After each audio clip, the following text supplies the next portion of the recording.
भैया एक लोकगीत आप लोगों के बीच में फैशन के भेजत है आज के ज़माने के ऊपर, जरूर आप सबके पसंद आए। कहना बा कैसे लोकगीत के अंदर भाव बा, कैसे कहना बा। हमारी रंग रूट घरवाली, हमारी रंग रूट घरवाली,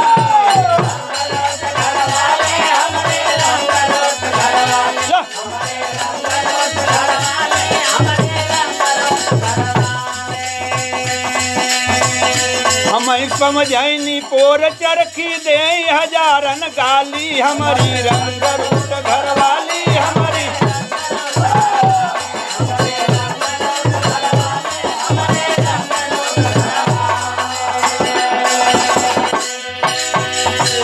किपनवा सीधा सादा रहल, मेहरुआ थोड़ा रंगरूट रहल। तो कहना बा खटिया पर पड़ जाए कबहू जब खटनी पड़ई कि पानी में,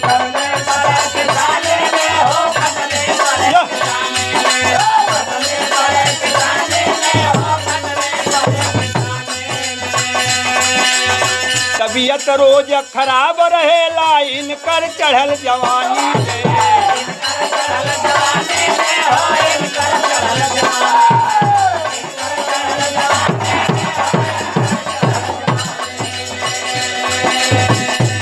कहर कहर के बोले मोर कमरिया फाटल जाली, हमारी रंग रूट घरवाली, हमारी रंग करे जौनपुर।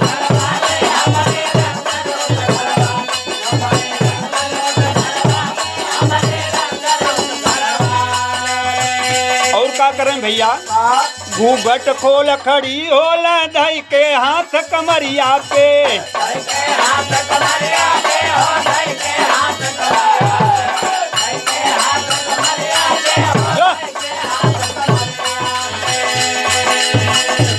पीपाले सिंगार करलिन बैठल दूर के दुवरिया पे,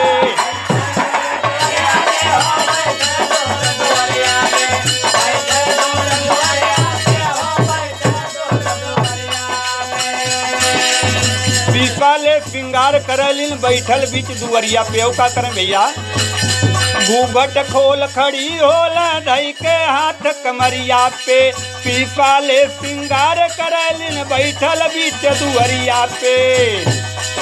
घूमई रोज बाजार दिन टिकुली का जर उठलाली, हमारी रंग रूट घरवाली, हमारी रंग बरस करे जौनपुर।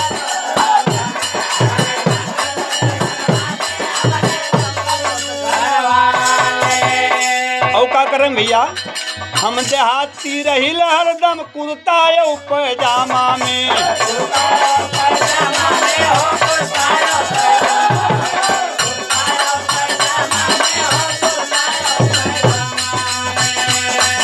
हम कहीं भिख मंगा बन जाए यही पाल के ड्रामा में।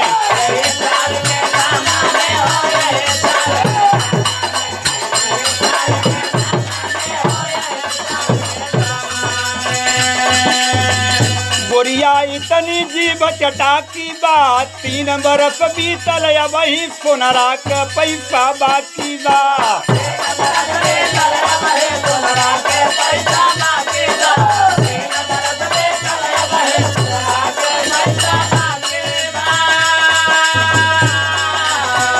और का करें भैया, गेहूं धान बेच के बिस्किट नमकीन मंगावली, गेहूं धान बेच के बिस्किट नमकीन मंगावली।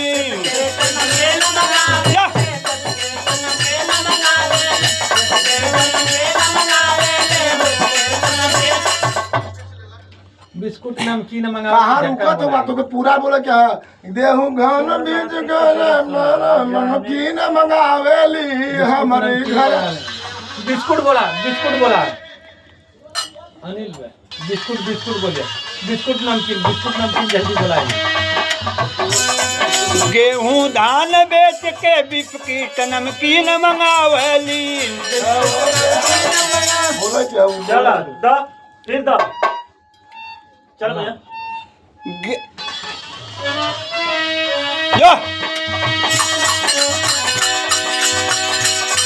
गोरिया इतनी जीभ चटा की बात, अब बोले क्या गेहूं धान बेच के बोल के गेहूं धान बेच के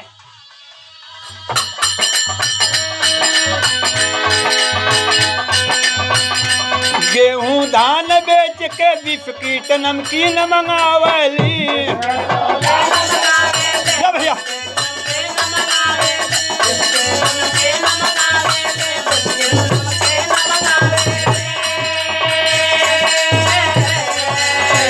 और का करें भैया, पेड़ा बर्फी रसगुल्ला कई हमें हुकुम सुनावली।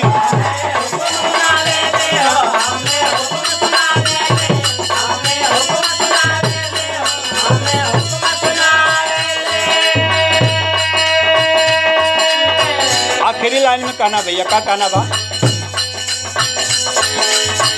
हम देहाती रहिल हरदम कुर्ता यौ पैजामा में, हमें कहीं भिख मंगा बन जाए यही साल के ड्रामा में। फिर से बोला, फिर से बोला, जाओ जले कोरस कर दो। फिर से बोला। हम देहाती रहिल हरदम कुर्ता यौ पैजामा में, हमें कहीं भिख मंगा बन जाए यही साल के ड्रामा में।